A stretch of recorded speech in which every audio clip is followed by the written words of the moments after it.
A faint, scraping sound, followed by a high-pitched, desperate whimper. The last sliver of sun had just vanished behind the rooftops of cedarwood, painting the quiet streets in shades of deep blue and purple. Officer Ben Carter adjusted the heavy-duty belt on his waist, the familiar weight of small comfort at the end of a long, uneventful shift. It had been one of those rare, peaceful nights, and he was looking forward to getting back to his quiet apartment. His patrol car was just a block away, a welcoming sight under the glow of a flickering street lamp. But as he turned the corner, that sound, the whimper, made him freeze. It wasn't the usual rustle of leaves or the distant hum of a car engine. This was different.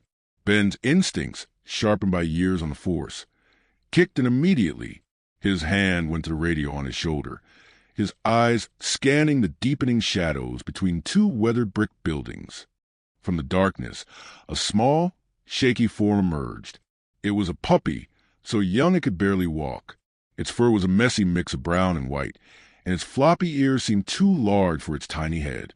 Its eyes, wide and dark, locked onto Ben with an intensity that was unnerving. This was no playful stray looking for a handout. "Hey there, little one," Ben murmured, his voice low and calm.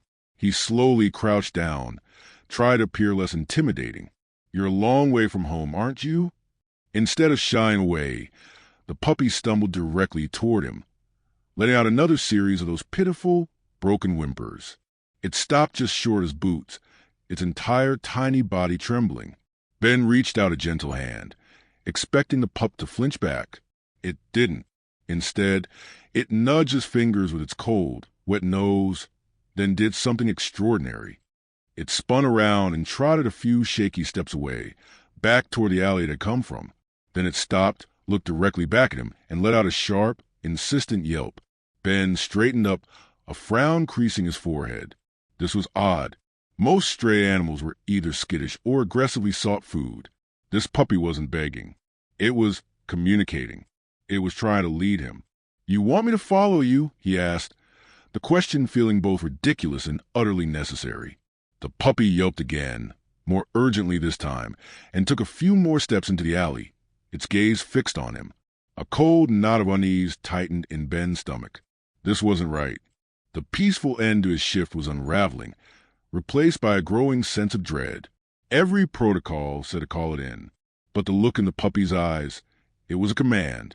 He knew, with a certainty that settled deep in his bones, that this was no longer a simple encounter with a lost animal. This was the beginning of something, a plea, a desperate cry for help that was about to pull him into a world of shadows and a race against time.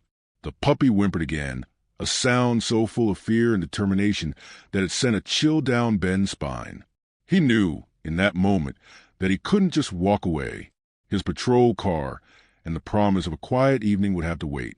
A much more important duty was calling, delivered by the smallest, most vulnerable messenger he had ever encountered. Officer Ben Carter stood at the mouth of the alley, a silent war raging inside him. Every rational part of his training told him to call it in, to contact animal control, to log the stray puppy, and to finally get into his car and go home. But as he looked at the small creature, now pacing anxiously just a few feet into the darkness, those rational thoughts felt cold and distant. The puppy wasn't just lost, it was mission-driven. Its entire being was focused on one thing, getting him to follow. With a resigned sigh that clouded in the chilly evening air, Ben made his decision. He clicked on his heavy-duty flashlight, its bright beam cutting a stark path through the gloom. "All right, buddy," he said, his voice a low murmur. "You've got my attention. Let's see what this is all about." The moment he took his first step forward, the puppy's demeanor shifted. It let out a quick, almost grateful-sounding bark, then turned and began leading the way with renewed purpose. Its little legs moved fast, carrying over cracked asphalt and around discarded boxes. Ben followed, his boots crunching loudly in the quiet. The alleys were a maze of loading docks and deep shadows. The puppy never hesitated. It was a tiny, living alarm bell, and he was the only one who could hear it. Every 10 or 15 feet, it would stop, turn its head, and fix its dark, luminous eyes on Ben, ensuring he was still there. If he slowed down even a little, it would emit a sharp, frustrated whine, its whole body vibrating with impatience. "This is crazy," Ben muttered to himself, ducking under a low-hanging fire escape. "I'm following a puppy on a midnight tour of the worst alleys in town. I'm following a puppy based on a feeling. What if I'm wrong?" But even as he said it, he knew it was more than that. The feeling in his gut, the one he'd learned never to ignore, was screaming at him. This was important. The puppy suddenly darted to the left, disappearing through a broken section of a chain-link fence that separated the urban alley from the wilder land at the town's edge. Ben pushed through after it, the metal wires groaning in protest. On the other side, the world changed. The paved ground gave way to uneven earth and tangled weeds. The sharp, geometric shadows of buildings were replaced by the deep, organic darkness of a dense line of trees. The state forest. He was now at the very border where civilization ended and the wild began. At Bonds Unspoken, we believe every story between a human and their animal companion deserves to be heard. If you agree, please like, share, and subscribe, and don't forget to turn on notifications so you can join us every time another bond speaks louder than words. Ben's flashlight beam swept across the first row of tall pines. The woods were silent, too silent. It was as if the entire forest was holding its breath. A cold trickle of apprehension ran down his spine. Going in there after dark, without backup, based on the whim of a stray dog, was against every protocol he'd ever been taught. It was reckless. It was dangerous. He looked down at the puppy. It let out the softest, most heartbreaking whimper he had ever heard. It was a sound of pure pleading. In that moment, Ben wasn't just an officer following a hunch. He was a man being asked for help by a creature that had no one else to turn to. "Okay," he whispered, more to himself than to the dog. "Okay, I'm still with you." As if it understood every word, the puppy turned and plunged into the darkness beneath the trees. Ben took a deep breath, tightened his grip on the flashlight, and followed. The comfortable world of streetlights and paved roads vanished behind him, swallowed by the forest. The air grew colder and carried the damp, earthy smell of rotting leaves and pine resin. The narrow path was treacherous, littered with hidden roots and loose stones that threatened to turn his ankles. The puppy, however, navigated the terrain with an innate grace, always staying just at the edge of the flashlight's beam.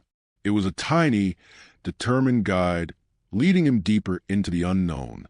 Branches reached out and snagged at his uniform jacket. The beam of his flashlight bobbed and weaved, creating dancing, distorted shadows that played tricks on his eyes. Every rustle in the undergrowth made his heart skip a beat. He forced himself to focus on the small, bobbing form of the puppy. It was his only tether to sanity in this increasingly surreal situation. What could be so important out here? What was this little animal so desperate to show him? The puppy suddenly stopped dead in its tracks on a small, muddy rise. It wasn't looking back at him this time. It was staring fixedly down into a small, heavily wooded gully ahead, its entire body rigid. A low, continuous growl rumbled in its tiny chest, a sound of fear and warning. Ben slowed his approach, his senses on high alert. He directed the beam of his flashlight toward where the puppy was staring. For a moment, he saw nothing but more trees, ferns, and shadows. Then something shifted. A shape, darker than the surrounding shadows, seemed to move weakly. A second later, a sound drifted up from the gully, a weak, broken, guttural whimper that was nothing like the puppy's cries. This was a deeper, older sound, a sound of profound suffering. The puppy let out a single, sharp bark that sliced through the silence and then looked back at Ben. Its message was now crystal clear, and it turned Ben's blood to ice. Asterisk, this is it. This is what I brought you to see. Asterisk. The mystery was over. The real horror was just beginning. That sound, the deep, pain-filled whimper from the gully, wrapped around Officer Ben Carter's heart and squeezed. All the oddness of the last 20 minutes, the unease, the doubt, crystallized into a single, chilling moment of understanding. The puppy hadn't been leading him on a wild goose chase. It had been leading him to this. "Easy now," Ben whispered, though he wasn't sure if he was talking to the puppy, to the suffering animal below, or to himself. His pulse hammered in his ears as he carefully made his way down the slippery incline, his flashlight beam jerking with each unsteady step. The puppy scrambled down ahead of him, its earlier caution gone, replaced by a frantic need to reach what was in shadows. Ben's light swept across the forest floor, over gnarled roots and wet leaves. And then it landed on the source of sound. His breath hitched in his throat, and for a second, the world seemed to stop. It was a dog, a beautiful Rottweiler, or what was left of one. Her frame was shockingly thin, her black and tan fur matted with mud and leaves. She was half hidden beneath a tangle of thick, fallen branches, one which lay heavily across her hindquarters. She lifted her head weakly as the light touched her. She looked defeated, but her eyes held a glimmer of hope when she saw her pup. The puppy rushed to her side, burying its face against her neck, licking her muzzle with frantic, desperate strokes. The mother dog gave a feeble lick in return, a gesture so tender and heartbreaking it made Ben's eyes sting. This was the plea. This was the silent cry for help he had been summoned to answer. The puppy hadn't been looking for food or shelter for itself. It had been searching for a savior for its dying mother. Ben knelt in the damp earth, the cold seeping through his uniform pants. He placed his flashlight on a rock, its beam illuminating the tragic scene like a spotlight on a stage. "Hey, Mama," he said, his voice soft and thick with emotion. "It's okay. You're not alone anymore." He reached a hand out slowly, letting her smell him. She flinched, a tiny, painful movement, but didn't growl or snap. Her eyes, deep brown and intelligent, held his in them. He didn't see the wildness of a feral animal. He saw the soul of a creature who had fought a long, losing battle and was now at the very edge of her strength. He saw a mother's love and a mother's fear, not for herself, but for the tiny puppy now huddled against her. His throat tightened. He could almost hear her silent words. "Asterisk my baby. Please, save my baby. Asterisk. I will," Ben promised, the words a raw whisper. He gently touched her paw. "I'll save you both." The urgency of the situation crashed down on him. He was looking at a critical patient. She was emaciated, dehydrated, and trapped. The weight of the branch was surely causing more damage, and the cold was leaching the last of her body heat. This wasn't a job for animal control in the morning. This was a rescue mission that had to happen right now. He quickly unclipped his radio from his shoulder. "Dispatch, this is Unit 7 Bravo. I'm in the state forest, about half a mile in from the north entrance. I have a code urgent. An adult female Rottweiler, critically injured and trapped. I need immediate veterinary assistance and a location for extraction. Over." The static crackle that came back was the most frightening sound he'd ever heard. He tried again, his voice more insistent. "Dispatch, come in. Unit 7 Bravo, do you copy?" More static. The static crackled again. Ben slammed a fist against his thigh, the frustration a hot spike in his gut. He looked at the radio's display. No signal. The dense canopy and the low elevation of the gully had killed his connection to the outside world. He was on his own. A cold knot of panic formed in his stomach. He was miles from his car, deep in the woods after dark, with a dying animal and her pup. No backup, no easy way out. The mother dog let out another weak whimper, and the puppy looked up at Ben, its eyes wide and questioning. "Asterisk, you're here now. Do something. Asterisk." That look banished the panic, replacing it with a fierce, burning resolve. He was a police officer. His job was to protect and to serve. And right now, these two needed him more than anyone else in the world. "Okay, change of plan," he said, his voice firm now. He shrugged off his heavy uniform jacket, the night air biting through his shirt. He carefully folded the jacket and slid it under the mother's head, providing a small cushion of warmth. She sighed, a shallow, rattling sound that spoke of immense relief at even this tiny comfort.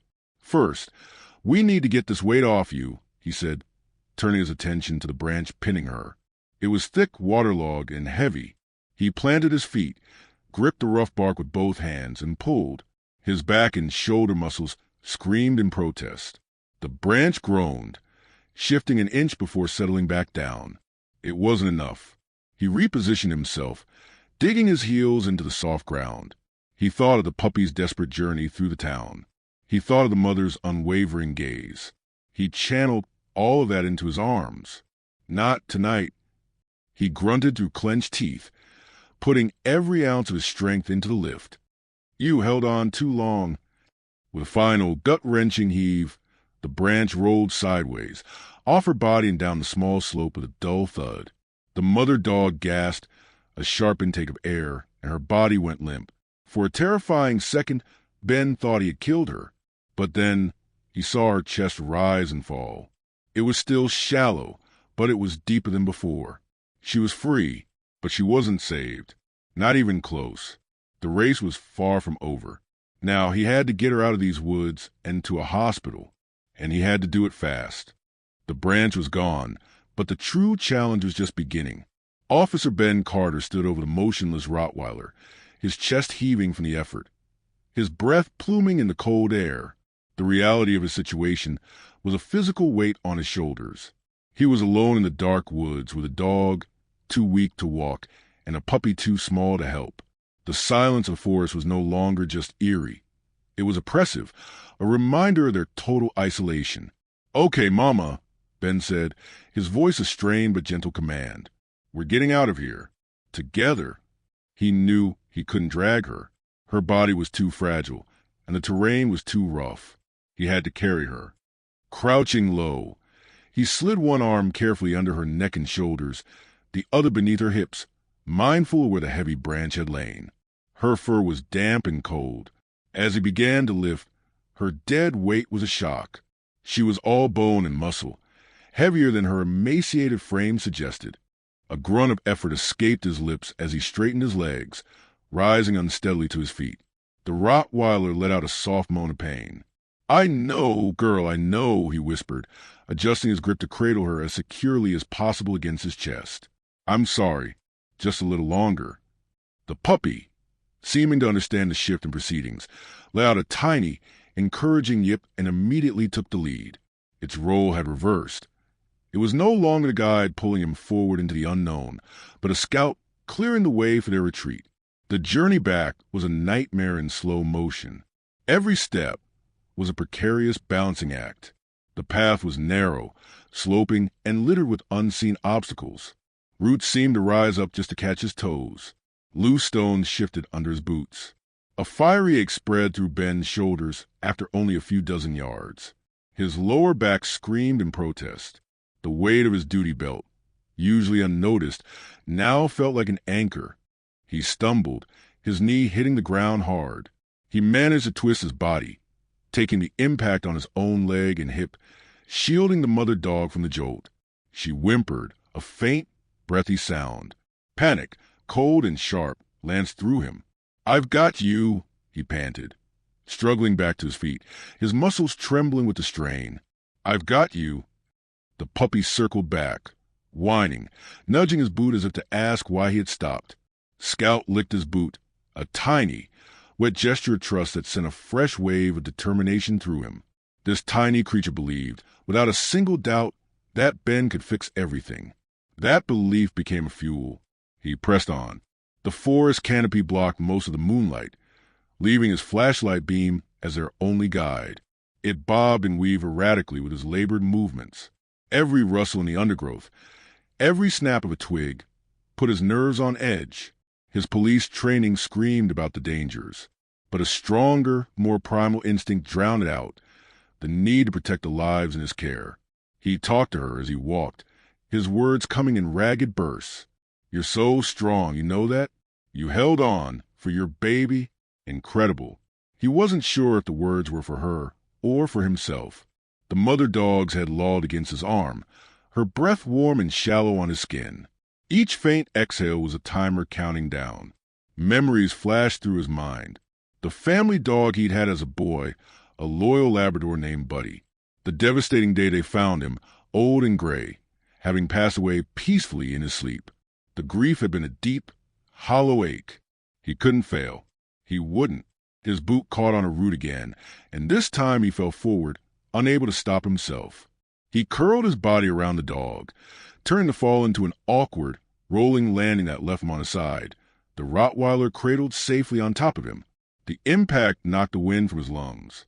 For a long moment, he just lay there in the cold leaves, gasping. The puppy was there instantly, licking his face. The mother dog stirred, and her nose twitched as she sniffed his cheek. That small gesture was all he needed. A surge of defiant energy coursed through him. "No," he growled into the darkness. "We are not stopping here." With a Herculean effort, he rolled, got his knees under him, and rose once more, clutching the dog to his chest. His body was a symphony of pain, but his will was iron. He could see a break in the trees ahead, a glimpse of the open sky. They were close. "Almost there," he whispered, his voice hoarse. "Almost home."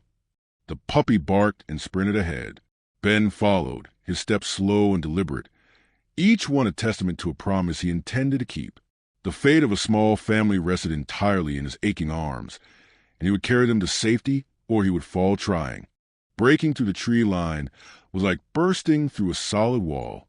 One moment, they were engulfed in the oppressive darkness of the forest. The next, the open field behind the alley stretched before them, bathed in the pale, ghostly light of a half-moon. The sight of his patrol car, still parked where he left it, sent a wave of relief so powerful through Ben that his knees nearly buckled. It was a beacon of the modern world, of help, of hope. "We made it, girl," he breathed, his voice a ragged scratch. The Rottweiler in his arms stirred weakly, as if she too understood the significance of the sight. The puppy exploded from the woods behind them, darting past his boots in a blur of joyful energy, sprinting toward the vehicle as if it were the promised land. It circled the car once, then stood by the passenger door, barking insistently. Ben's body screamed in protest with every step across the uneven field. The adrenaline that had fueled his escape from the woods was fading, leaving behind a deep, bone-grinding exhaustion. His arms were numb, his back a single, solid knot of pain. But he didn't slow down. The hardest part was over. Now, he had to win the race against the clock. He reached the car and, with a final, monumental effort, managed to yank the back door open with his elbow. He laid the mother dog across the seat as gently as he could, arranging his crumpled jacket beneath her head. She was so still, so terrifyingly limp. The puppy didn't wait for an invitation. It leapt onto the seat in a single bound and immediately curled itself into the space between its mother's front legs. He slammed the car door shut, the sound unnaturally loud in quiet night. He slammed the car into park and was at the back door in a heartbeat. He virtually fell into the driver's seat, his hand shaking as he jammed the key into the ignition. The engine roared to life. With one hand, he flipped on the grille lights and siren. With the other, he slammed the car into drive and punched the accelerator. The sudden wail of the siren was a physical shock. The patrol car shot forward, tires spitting gravel and dirt. Ben gripped the steering wheel, his knuckles white, his focus narrowed to the ribbon of asphalt unfolding in his headlights. The speedometer needle climbed, pushing past limits he was sworn to enforce. His eyes kept flicking to the rearview mirror. In the reflected glow of the passing streetlights, he could see the puppy, standing on the seat, licking its mother's face, over and over. The mother dog's sides barely moved. Each long, agonizing second between breaths felt like an eternity. Come on," he muttered, a desperate mantra aimed at the traffic lights, at the empty roads, at the fading life in his back seat. He weaved through the quiet streets, the siren clearing a path through a world that was otherwise asleep. He tried the radio again. "Dispatch 7 Bravo, en route to Cedarwood Animal Hospital. Critical dog injury. Notify vet now." This time, a blessedly clear voice crackled back. "Copy, 7 Bravo. Signal is weak but readable. Notifying Dr. Evans now. What is your ETA?" 5 minutes, Ben barked, swerving around a corner. "Tell them to be ready at the entrance." "Copy that, 7 Bravo. Proceed with caution." The confirmation from dispatch was a tether to reality, but the responsibility was still his. His foot pressed harder on the accelerator. The city limits sign flashed by. He was on the main road now, the animal hospital only a few blocks away.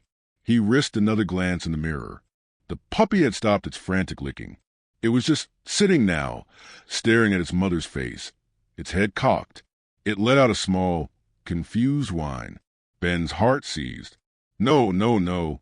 Stay with me," he pleaded, his voice breaking. "We're almost there. Just a little more fight." For your puppy. Just a little more. As if she heard him, the Rottweiler's chest hitched, and she drew in a shallow, rattling breath. It wasn't much, but it was enough. She was still fighting. Ahead, the glowing red cross of the Cedarwood Animal Hospital emerged like a beacon of salvation. Ben skidded into the nearly empty parking lot, screeching to a halt directly in front of the main doors. He was out of the car before the engine had fully settled, yanking open the back door. He carefully gathered the mother dog into his arms once more, her weight now a familiar, terrible burden. The puppy jumped out and stuck to his heels like a shadow as Ben rushed toward the glass doors, which slid open automatically, revealing the bright, sterile light of the waiting room. A woman in blue scrubs, Dr. Evans, he presumed, was already there, a gurney by her side. Her eyes widened slightly at the sight of the massive, limp dog in the arms of a breathless, dirt-smeared police officer, with a tiny puppy trailing behind. Critical. Ben managed to gasp, his voice raw. She was trapped. Branches, emaciated, barely breathing. The vet nodded, her professionalism taking over instantly. On here, quickly. Together, they transferred the mother onto the gurney. Within seconds, she was being rushed down a hallway, the wheels clattering on the linoleum floor. The puppy tried to follow, letting out a sharp, distressed cry as the double doors swung shut, separating from its mother. It stood there, staring at closed doors, its entire tiny body drooping with confusion and loss. Ben stood panting in the sudden silence, the frantic energy of the last half hour evaporating and leaving him hollow. The only sound was a puppy's soft, bewildered whimpers. The first part of the battle was over. They had reached help, but as he looked down at the lonely, heartbroken pup, he knew the most agonizing part was just beginning. The wait. The double doors swung shut with a final, soft hiss, sealing away the mother dog and leaving behind a silence that felt heavier than any noise. Officer Ben Carter stood frozen in the bright, sterile waiting room, his chest still heaving from a run, his uniform smeared with dirt and leaf litter. The adrenaline that had been coursing through his veins for the last hour vanished, leaving him feeling hollow and dangerously unsteady. The only sound was a soft, confused whimper of the puppy at his feet. He slowly sank into one of the hard, plastic chairs, the weight of the night finally pressing him down. The puppy immediately clambered into his lap, circling twice before settling into a trembling ball, its wide, dark eyes fixed on the doors that had swallowed its mother. Every few seconds, it would let out a tiny, questioning whine. Ben rested a heavy hand on its back, feeling the frantic beat of its little heart. "I know, buddy," he whispered, his own voice rough with exhaustion and emotion. "I know." He needed to do something, anything. He stood up, the puppy whining in protest, and walked to the water cooler in the corner. He filled a small paper cup, his hands shaking slightly. The puppy shifted in his lap, tucking its nose under its tail. The fluorescent lights hummed overhead. The clock on the wall ticked with slow, deliberate rhythm, each click a hammer blow against his nerves. He stared at the hands, watching minutes crawl by like hours. What was happening behind those doors? He leaned forward, elbows on his knees, and let his face fall into his hands. The scent of the forest still clung to his clothes. It brought the memories flooding back. He remembered his own dog, Rex, from when he was a teenager. When Rex had passed, it left a hollow space in Ben's chest that never fully closed. Now, sitting in another vet's waiting room years later, that hollow space ached as if it were fresh. He looked at the puppy, so small and full of life, and the thought of experiencing that same loss was unbearable. This couldn't end the same way. It couldn't. The puppy stirred in his lap, lifting its head to lick the salt from the tears Ben hadn't even realized were tracing lines through the grime on his cheeks. The puppy licked his cheek, a tiny, salty kiss that pulled him back to present. The simple, trusting gesture undid him. He pulled the little creature closer, burying his face in its soft fur. "You can't leave him," Ben murmured, a prayer sent to the mother dog somewhere in the bowels of the hospital. "You held on for so long. You sent him to find me. Now you have to hold on a little longer. For him." He was no longer just a police officer who had performed a rescue. In this quiet, agonizing wait, He had become something else, a guardian, a hopeful father, a man whose heart was now irrevocably tied to the fate of two dogs he hadn't even known existed a few hours ago. The puppy, seeming to sense his despair, wriggled around to face him, placing its two tiny front paws on his chest. It stared into his eyes, its head tilted, as if to say, "You fixed it, right? You always fix it." Ben's breath hitched. The absolute faith in that gaze was a weight as heavy as the mother dog had been. He had to be strong for this little one. He had to believe. "She's going to be okay," he said, his voice firmer now, though it was still a whisper. He wasn't sure if he was lying to the puppy or to himself, but the words needed to be said. "She's strong, just like you." He stayed like that for what felt like an eternity, locked in a silent conversation with the puppy, their shared anxiety a tangible force in the room. The clock ticked on. The lights hummed. Then a sound broke the spell. A latch clicking. The subtle swish of the double doors opening. Ben's head snapped up. The puppy scrambled to its feet in his lap, a low whine building in its throat. A figure in a white coat stepped into the waiting room. It was Dr. Evans. Her face was etched with the fatigue of a long night, her expression unreadable. She pulled off her surgical cap, running a hand through her hair. Time stopped. Ben's heart hammered against his ribs, a frantic drumbeat of fear and hope. He searched the vet's eyes, looking for a clue. The vet's gaze met his. She was silent for a moment longer, and in that endless pause, Ben felt the fate of two lives, maybe three, hanging in the balance. The puppy let out a single, sharp, questioning bark, breaking the silence. Dr. Evans took a slow breath, and finally, she spoke. "She's critical," she said, her voice calm but heavy with the weight of the night. "She's severely dehydrated, malnourished, and there's significant muscle compression in her hindquarters from that branch. But," she added, and that single word felt like a lifeline thrown into a storm. "You see, you brought her in just in time. Another hour, and we wouldn't be having this conversation. She has a fighting chance." The words hit Ben with the force of physical blow. The air left Ben's lungs in a rush. He slumped against the wall, laughing through the tears that suddenly streamed down his face. Relief, so potent it made him dizzy, washed over him. The tight coil of fear that had been clenched in his stomach for what felt like an eternity finally loosened. He pressed a hand over his face, swallowing hard against a sudden, overwhelming urge to sob. He felt the puppy in his lap wriggle with excitement, as if it understood the shift in the atmosphere, its tail thumping against Ben's leg in a weak, joyful rhythm. "She's alive," Ben whispered, the words a choked prayer of thanks. He looked down at the puppy, whose eyes were now bright with what seemed like understanding. "You hear that? She's fighting. You saved her." He scooped the little creature into his arms, hugging it close to his chest.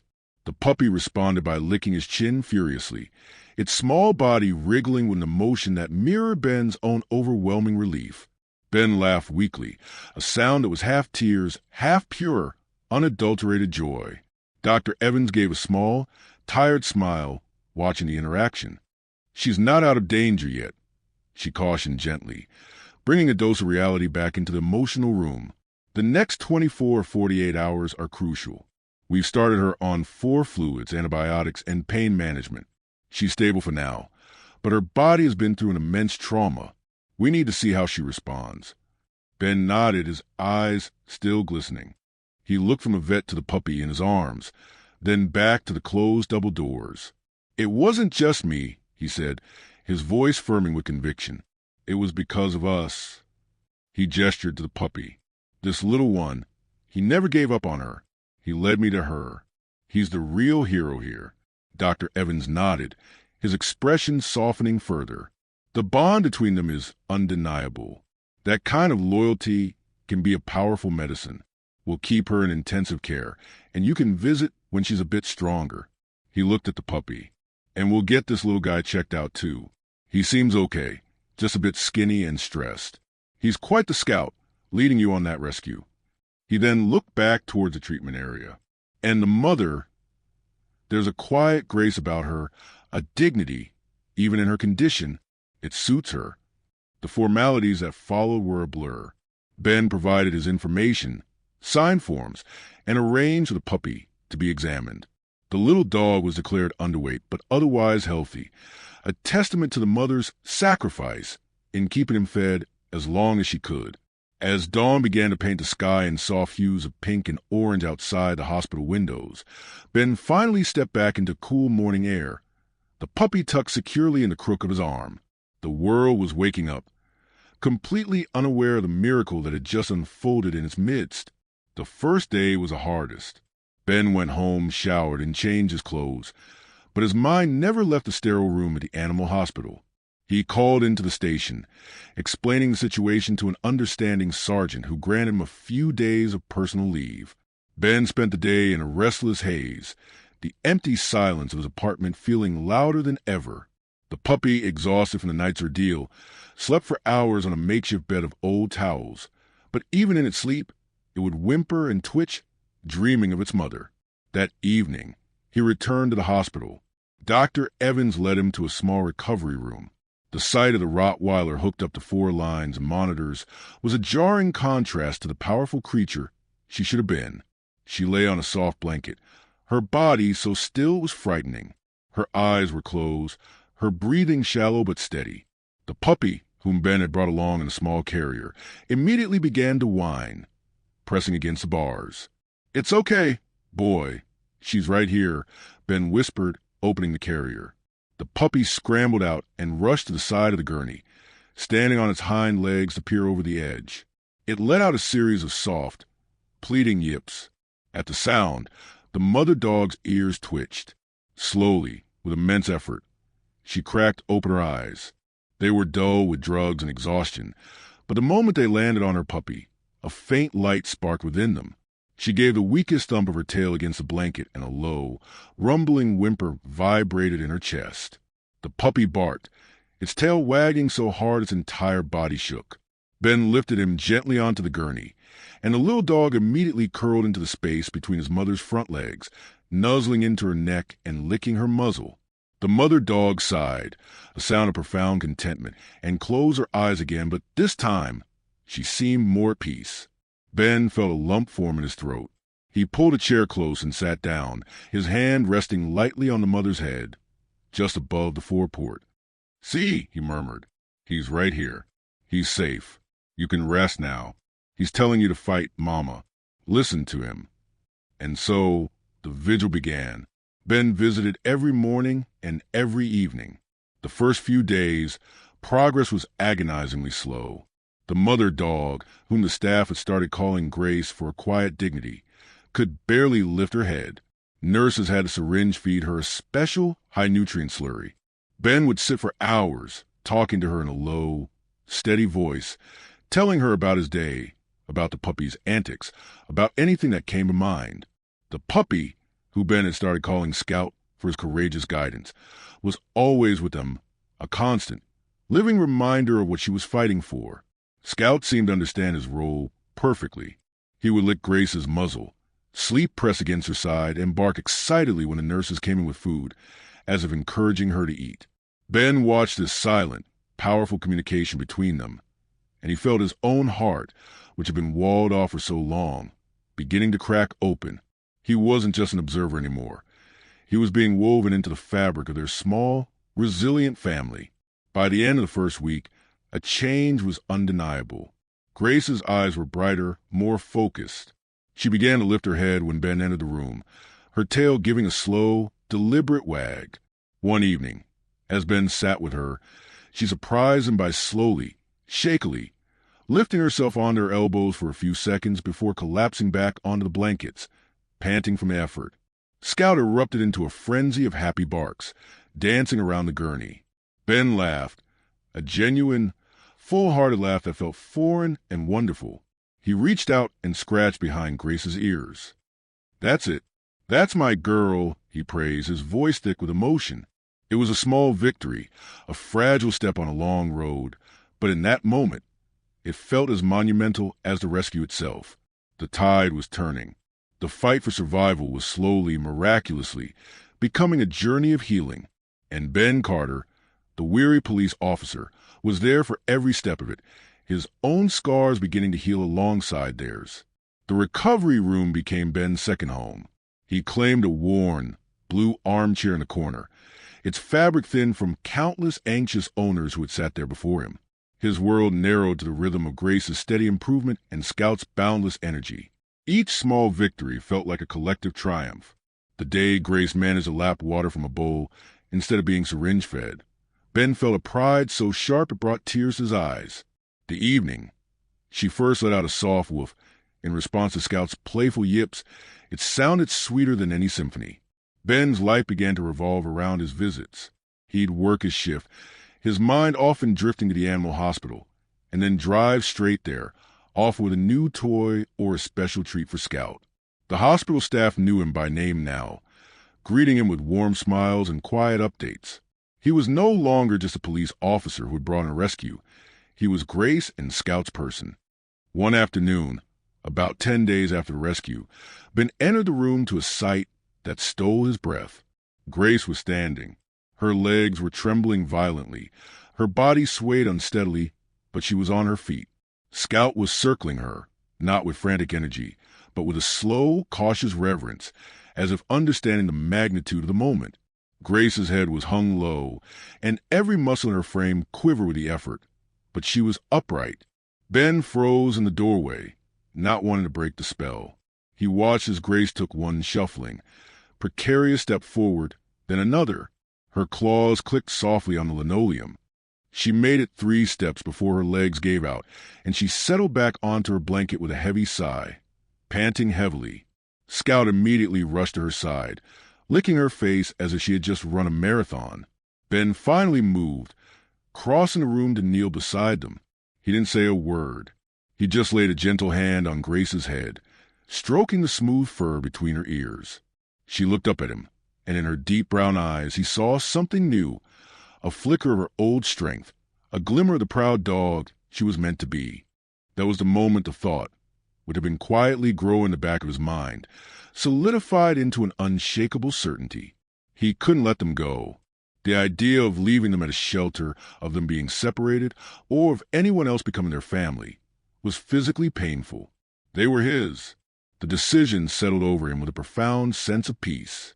The empty, quiet apartment he returned to each night wasn't home anymore. Home was here, in this sterile room that smelled of antiseptic and dog food, with a recovering Rottweiler and a mischievous puppy who had stolen his heart. The next day, he sought out Dr. Evans. The adoption process, Ben said, his voice firm and clear, leaving no room for doubt. I want to start it. For both of them. Dr. Evans smiled, a genuine, warm smile that reached his eyes. I had a feeling you would, he said. We've already started the paperwork. It's mostly a formality at this point. He gestured down the hall toward the recovery room. They're your family. The following days were filled with a new kind of purpose. The paperwork was simple, a series of forms and signatures that felt more like a formality than a hurdle. What felt real were the moments in between. Ben buying 2 dog beds, one large and orthopedic for Grace, one small and fluffy for Scout. He stocked his cupboards with high-quality dog food, bought leashes and collars, and puppy-proofed his apartment, securing cords and moving anything breakable to higher shelves. The hospital staff began to treat his visits as a prelude to the real homecoming. They showed him how to administer Grace's medication, exercises to help rebuild her muscle strength, and gave him a detailed diet plan. Ben listened with the focus of a rookie on his first patrol, taking notes on his phone, asking questions. This was his new mission, and he was determined to be perfect at it. The bond between the 3 of them deepened into something wordless and profound. Grace would watch him with a calm, knowing gaze, her trust in him absolute. Scout, now bursting with health and confidence, saw Ben as his personal jungle gym, climbing into his lap, chewing happily on a toy while leaning against his leg, and falling asleep in his arms with a contented sigh. One evening, as Ben sat in the blue armchair with Scout snoring on his lap, he watched Grace sleeping soundly on her blanket, her chest rising and falling in a strong, steady rhythm. The frantic fear of the first night was a distant memory. In its place was a deep, quiet joy. He had gone into the woods a lonely man, just doing his job. He was emerging with a family. He thought about the chain of events, the quiet shift, the sound in the alley, the persistent puppy who refused to be ignored. It felt less like chance and more like fate. Scout hadn't just been looking for help for his mother. He had been looking for a partner, a protector, a father. Ben reached down and stroked Scout's back, the puppy stirring slightly in his sleep. He looked at Grace, a creature of immense strength and loyalty. "We're in this together now," he whispered into the quiet room. The words were a vow, an unspoken promise sealed not with signature on a form, but with the silent, unwavering language of the heart. The rescue was over. The rest of their lives was about to begin. The day of discharge arrived with a sense of surreal ceremony. The sterile, fluorescent-lit world of the animal hospital had been their shared cocoon for weeks, a protective bubble where healing was the only goal. Now, it was time to step into the sunlight. Dr. Evans went over final instructions one last time, Grace's medication schedule, her physiotherapy exercises, the signs of fatigue to watch for. Ben listened intently, the printed sheets in his hand feeling like the most important documents he'd ever held. Grace stood patiently by his side, a new, dark blue collar around her neck. She was still lean and her gait was slow and deliberate, but the trembling weakness was gone, replaced by a steady, gathering strength. Scout, sporting a matching collar, seemed to understand the significance of the day. He wasn't his usual boisterous self. Instead, he paced quietly between Ben and Grace, his tail wagging in a steady, low sweep, as if overseeing the final preparations. When the glass doors of the hospital slid open, the world outside seemed brighter, louder, and more vibrant than Ben remembered. A gentle breeze rustled the leaves of the trees lining the parking lot. The sound of a distant car horn echoed. Grace paused at the threshold, her ears swiveling, taking in the symphony of the world she had been pulled from. She looked up at Ben, her expression questioning. "It's okay, Grace," he said softly, his hand resting on her broad back. "This is it. We're going home." The word home hung in the air between them, a promise finally being fulfilled. She took a tentative step forward, then another, and soon she was walking confidently beside him toward the sedan. Scout trotting ahead, his nose to the ground, rediscovering the world. The car ride was quiet. Scout, exhausted from the anticipation, curled up on the back seat and fell asleep almost immediately. Grace sat upright, her head turned to watch the passing houses and streets, her reflection visible in the window. Ben kept glancing at her in the rear-view mirror, his heart swelling with a protective tenderness so fierce it almost hurt. He pulled into the parking lot of his apartment building and led them to his ground-floor unit. He unlocked the door and pushed it open, stepping aside. "Welcome home," he said, his voice barely a whisper.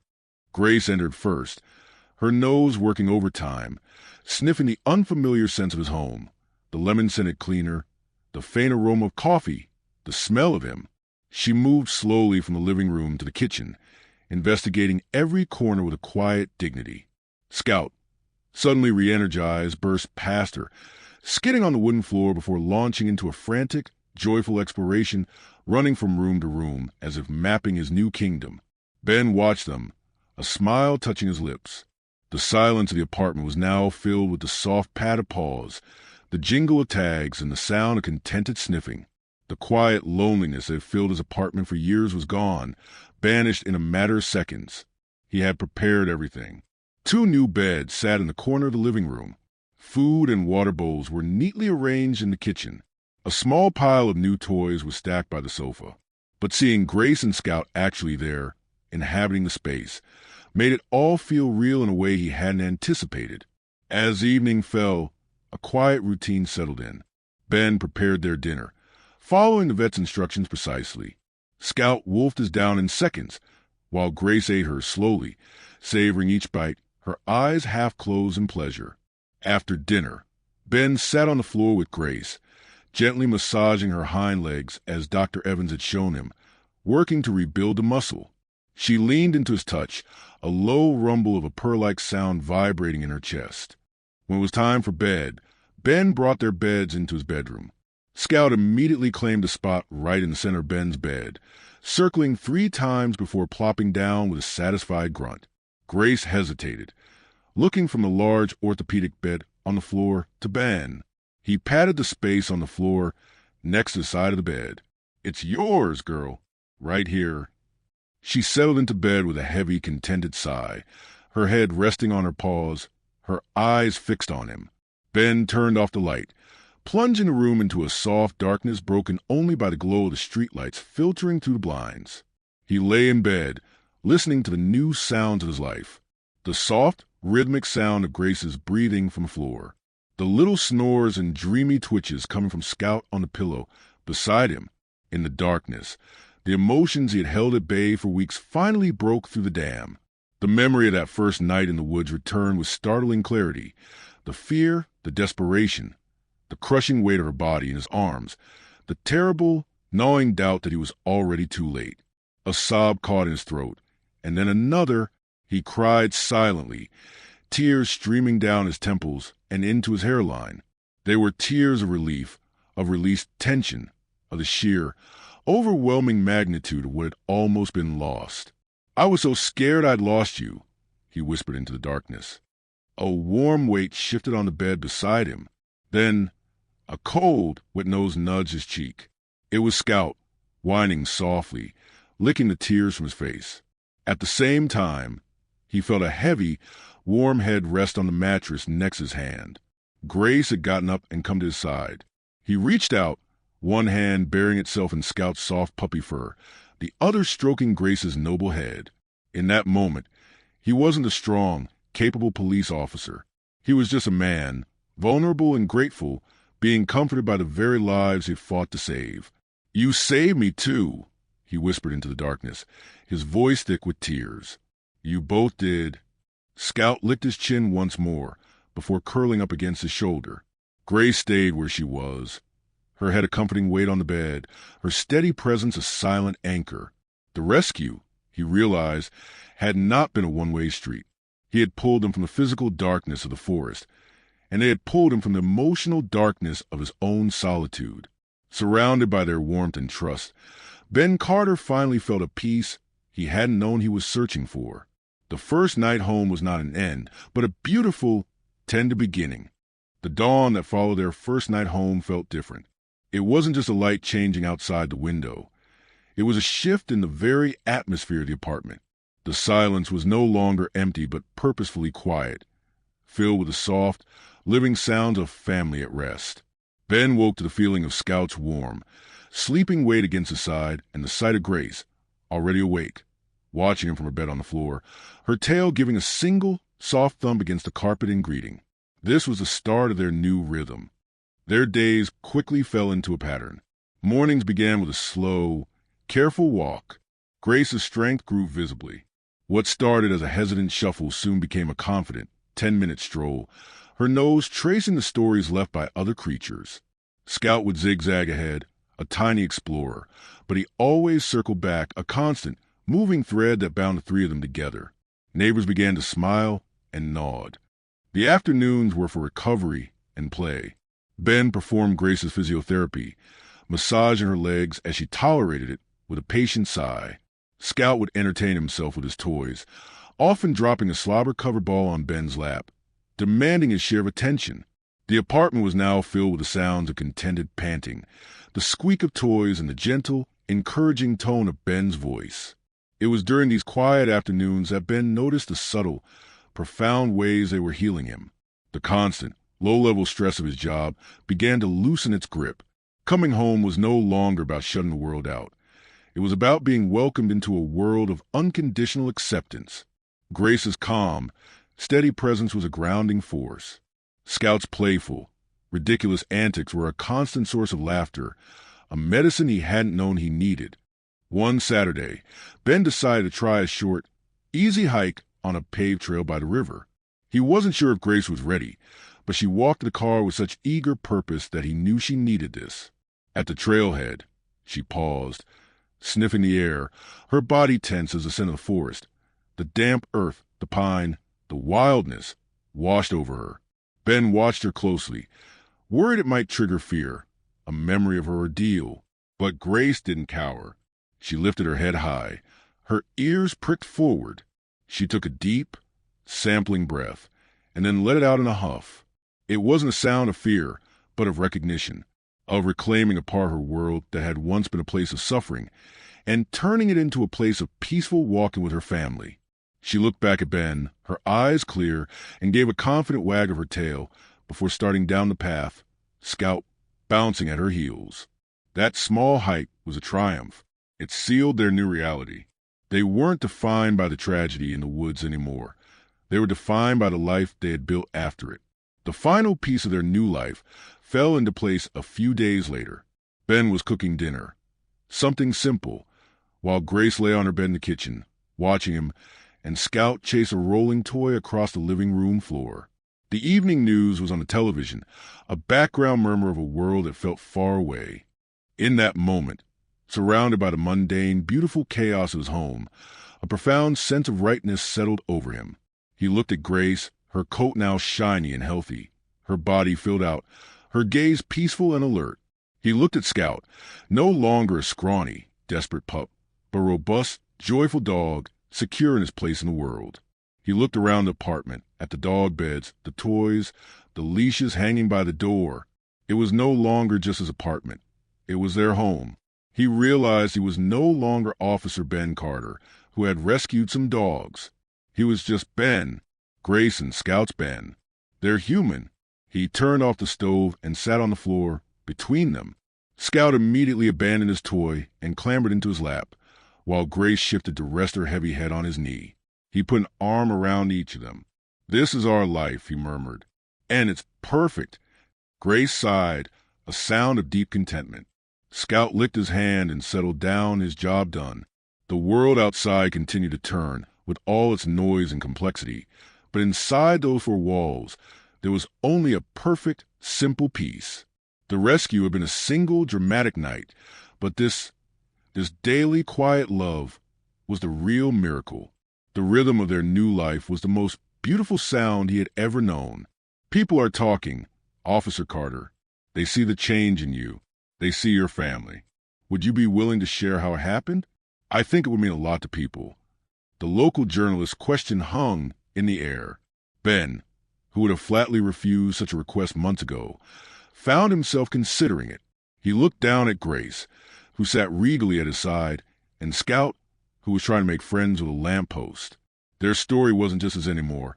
It was a story about hope, and maybe, he thought, the world could use a little more of that. He agreed. The article, titled "The Night of Puppies Please Save 3 Lives," came out the following week. It was a respectful, moving piece that focused on Scout's desperate intelligence, Grace's fears for to live, and the unexpected bond that formed in the aftermath. Ben's own emotional journey was handled with a delicate touch that resonated deeply. The response was immediate and overwhelming. The police department's social media pages were flooded with positive comments and messages. People stopped him on the street not to report crime, but to thank him, to share their own stories of rescued pets, to reach out and gently pet Grace and Scout. For the first time, Ben felt seen not just as an enforcer of the law, but as a human being, a part of community's heart. The attention, however, was never the point. The true impact was more subtle and profound. He noticed a shift in his interactions on patrol. The community, especially children, now saw him as approachable. He was no longer just the police. He was the guy who saved those dogs. Doors that might have once remained closed were opened with a smile. One afternoon, he was called to a minor dispute between neighbors. It was a routine, tiresome call. As he spoke with one of the residents, an elderly man named Mr. Gable, Scout, who Ben sometimes brought on comm patrols, trotted over. Instead of just sitting, he picked up a fallen leaf in his mouth and gently dropped it at the man's feet, looking up at him with his head cocked. Mr. Gable, who had been red-faced and angry, paused. He looked down at Scout, and the tension in his shoulders visibly eased. "Is this the one?" he asked, his voice softening. "He is," Ben said. "His name is Scout." Mr. Gable bent down, his joints creaking, and picked up the leaf, a small smile touching his lips. "My wife, she loved dogs. We had a little terrier for 15 years. Passed last spring." He looked back at his neighbor, the anger in his eyes replaced by a weary sadness. "Ah, forget it. It's just a stupid fence post. It's not worth all this." The dispute was resolved not with warnings or citations, but with the simple, healing presence of a dog. Ben drove away from that call with a new understanding. A dog bridged a gap I never could, he reflected. The miracle wasn't just what happened in the woods. It was the echo it was creating, the way its ripple effects were subtly mending the frayed edges of the world around him. At home, the dynamic between the three of them deepened into something wordless and seamless. Grace had fully reclaimed her strength, her body muscular and powerful, though her demeanor was always gentle and watchful, especially over Ben and Scout. She was his guardian. Scout was his joy, a whirlwind of affection, who never failed to make him laugh after a hard day. They understood his moods. On days when the job weighed heavily on him, Grace would press her side against his leg, a solid, comforting weight, while Scout would be uncharacteristically quiet, simply resting his head on Ben's knee. They were more than pets. They were partners, his most trusted confidants. Sitting on his porch one evening, watching Grace survey her domain and Scout chase fireflies in the yard, Ben reflected on the journey. The article, the community's response. It was all nice, but it was external. The real change was internal. The quiet dread that used to accompany the end of the shift was gone. Now, there was only anticipation. The thought of coming home to them, of being greeted with wagging tails and happy barks, transformed the very nature of his work. He had a reason to leave the darkness at the door, because inside was nothing but light. He had set out to save a life, and in doing so, he had found his own purpose. The echo of that desperate puppy's whimper in the alley had led him not just to a dying dog, but to a life he never knew he was missing. It was a story of rescue, yes, but more than that, it was a story of redemption, of a family forged not by blood, but by unwavering loyalty and a love that had been waiting for him in the dark. The idea came to Ben on a particularly golden afternoon. "How about a camping trip?" he asked them. Scout, as if understanding the word, erupted into a frenzy of zoom eyes around the living room. Grace, ever more measured, tilted her head. Her ears perked with interest. Her reaction was all the confirmation Ben needed.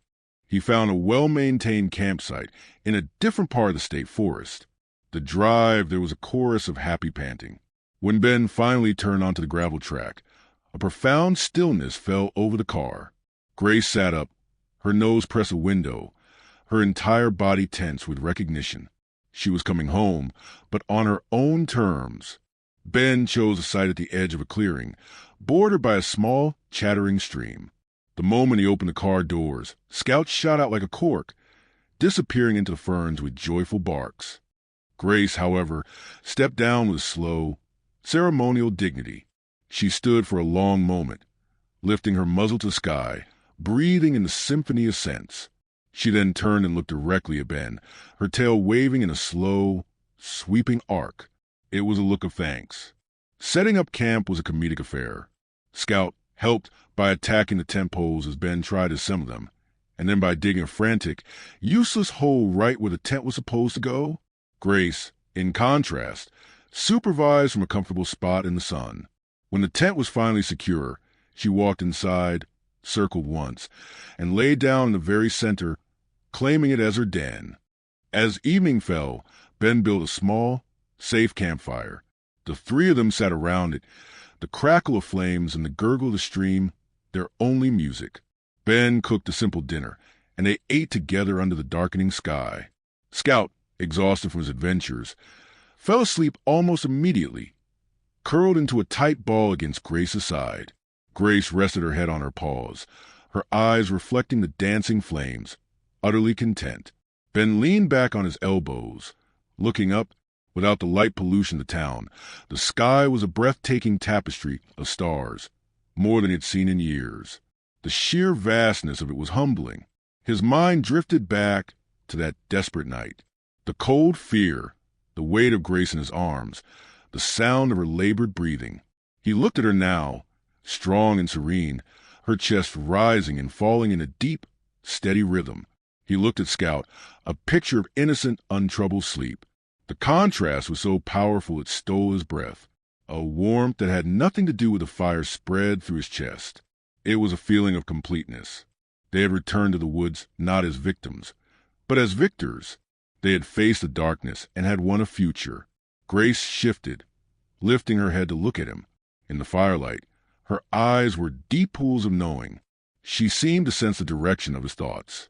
She gave a soft woof, a sound of pure contentment, and laid her head back down, her gaze still fixed on him. In that silent communication, everything was said. The memory of the pain was still there, but it was no longer a wound. It was a scar, a testament to what they had overcome together.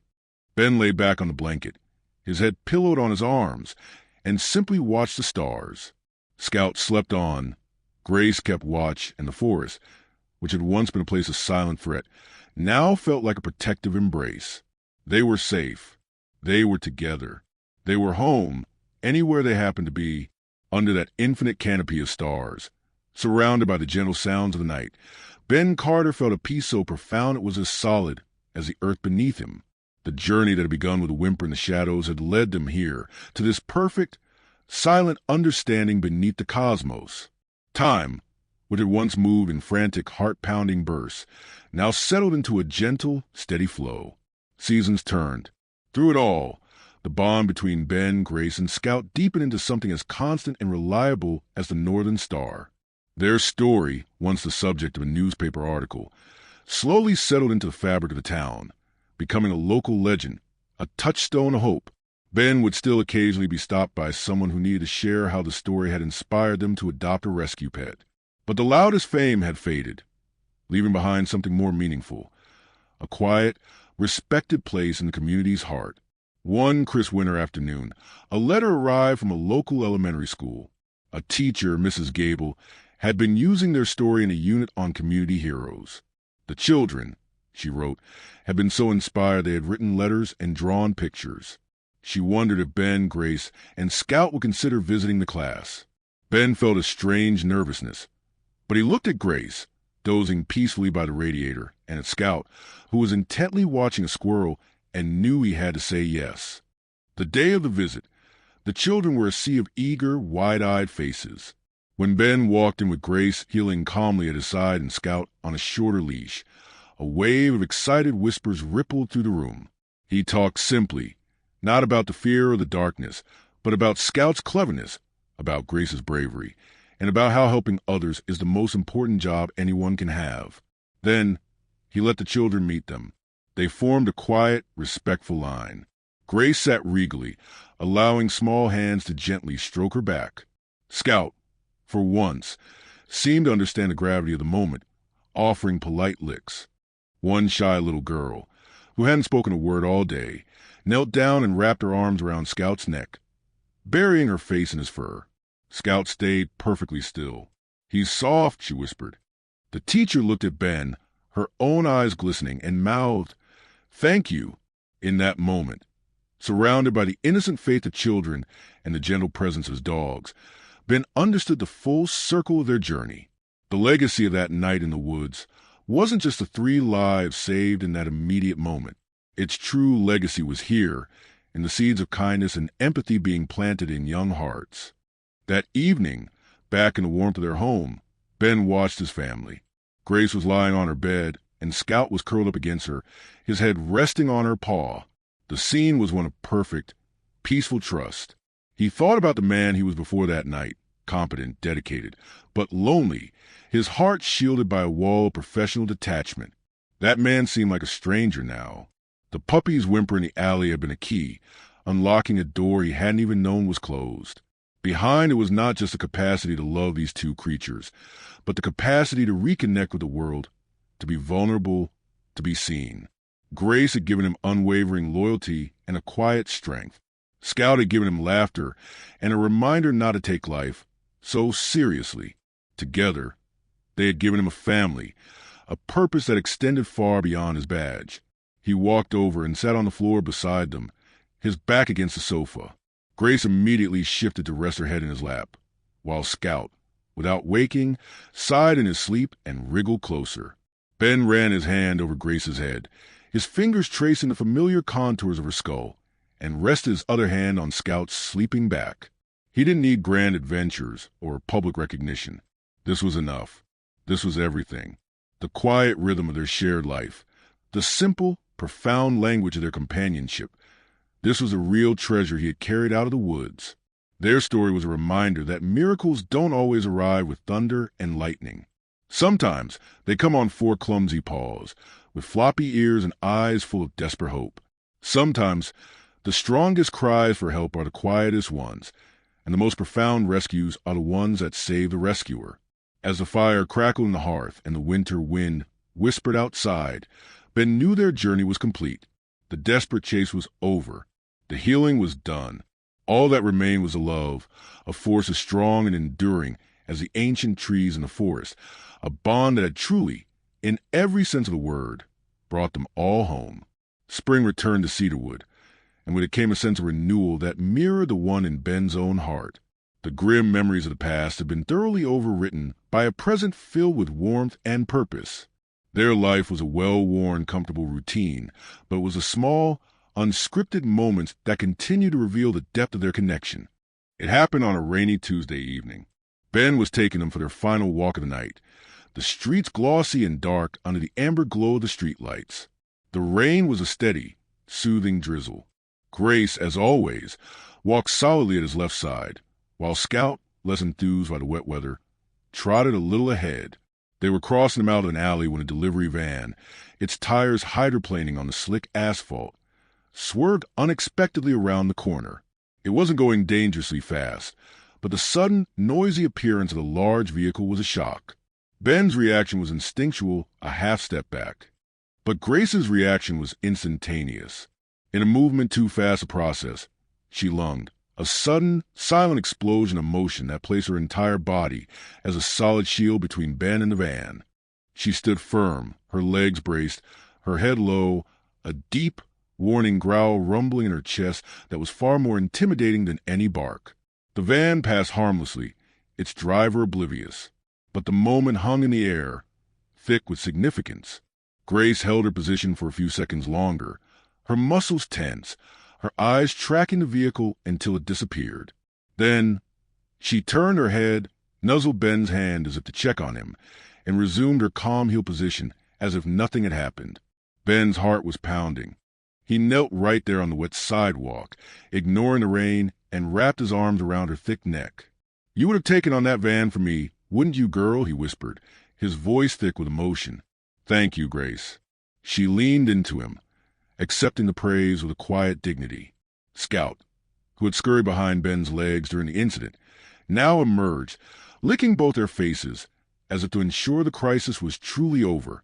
This was a final, unspoken chapter of their story. Ben had saved her life, carried her from the brink of death. She had, in turn, saved him from the slow erosion of loneliness. And now, she had just shown him that her loyalty was not passive. It was an active, living force that would place her own body between him and perceived danger. The bond was not just one of love. It was a covenant.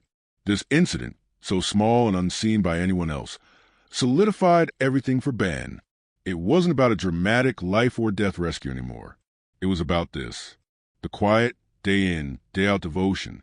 The way Scout would always bring him a toy when he sat down.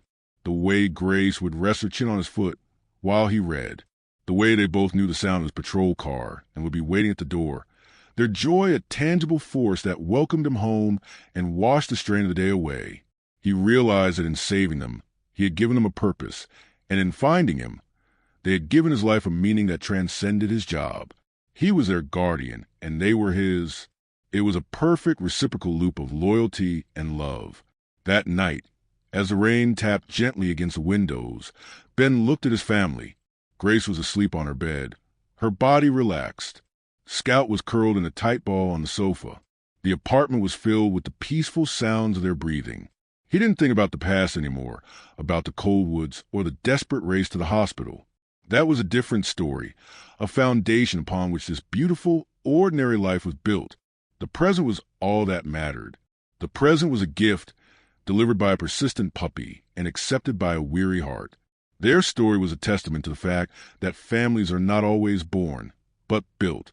They are forged in moments of crisis and cemented in moments of quiet devotion. They are found in the most unexpected places, sometimes in the darkest of alleys, and sometimes sitting right at your feet on a rainy night, offering a love so pure and unbreakable it can change the course of a life. Ben turned off the light, content in the darkness, surrounded by the two beating hearts that had, against all odds, become the center of his world. The bond was sealed not by words, but by a shared journey, a silent understanding, and a love that needed no language. The patrol car rolled to a stop at the same corner where it had all begun. Officer Ben Carter shut off the engine, but he didn't immediately get out. He sat for a moment, looking at the spot where the alley met the sidewalk. The memory was no longer a sharp, painful stab, but a soft, familiar imprint. He could almost see the ghost of a tiny, trembling puppy emerging from the shadows, its eyes full of desperate plea that would alter the universe of one man. It was a year to the day. Not a sad anniversary, but a quiet celebration of a life reborn. He opened the car door and was greeted not by silence, but by the soft jingle of tags and the gentle thump of tails against the leather seats. Grace stepped out first, her movements powerful and assured, her gaze sweeping the area with a calm, proprietary air. Scout tumbled out after her, immediately sniffing the ground with theatrical vigor, as if searching for his own tiny paw prints from long ago. They began their walk, the three of them. Their pace was unhurried, synchronized. Ben's hand rested lightly on Grace's back, feeling the solid, reliable muscle beneath her fur. Scout raced ahead, but his circles were tighter now, always looping back to touch base with his two anchors. Ben looked at them, and his heart felt too large for his chest. It was a feeling of overwhelming gratitude, so profound it was almost painful. He thought of the chain of events, each link so fragile on its own, yet together forming an unbreakable chain of destiny. A quiet shift, a whim to take one more loop around the block, a puppy's refusal to be ignored. It was the quietest miracle he could imagine. There had been no blaring trumpets or parting of seas. There had only been a whisper of sound in the dark, a pair of eyes gleaming with intelligence and fear, and a trust that bridged the gap between species. That trust had led him on a desperate chase, introduced him to a love so fierce it defied death, and ultimately led him back to himself. He had gone into that night as a man defined by his badge, his duty, his solitude. He emerged with a family. Grace, with her noble strength and silent understanding, had taught him about quiet courage. Scout, with his boundless joy, had reminded him how to laugh, how to find wonder in the simplest things. They reached the edge of the park. Ben stopped. Grace and Scout sat on either side of him, their presence a grounding force. He looked toward the dark tree line, a place that once represented fear and the unknown. Now, it was just a part of the landscape, a place they had conquered together. The moral of their story was simple. It was a reminder that the world is full of silent cries for help, and that sometimes the bravest thing you can do is to listen, that the smallest, weakest voice can lead you to the most important fight of your life, and that loyalty in its purest form requires no words. He thought of the people their story had touched. The ripple effect of that one night was still spreading, a gentle wave of compassion, moving outward in ways you would never fully know. Scout leaned against his leg, looking up at him with an expression of pure adoration. Grace rested her head against his hip. In their eyes, he saw his entire world reflected back at him. He was their Ben. That was the only title that truly mattered now. "Come on, you two," he said softly, his voice steady and full of love. "Let's go home." He turned his back on the forest, not with fear, but with peace. The past was behind them, a foundation, not a prison. The future was a path they would walk together. As they walked back toward the warm lights of their apartment, their three shadows merged into one long, inseparable shape on the pavement behind them. The story that began with a single, desperate cry had found its perfect, peaceful resolution in the silent, unbreakable bond of family, finally completely whole. If stories like this touch your heart, don't forget to like, share, and subscribe to Bonds Unspoken. Every click helps us share more incredible moments that celebrate the bond between humans and animals. And be sure to turn on the notification bell so you never miss a story that reminds us what true loyalty feels like.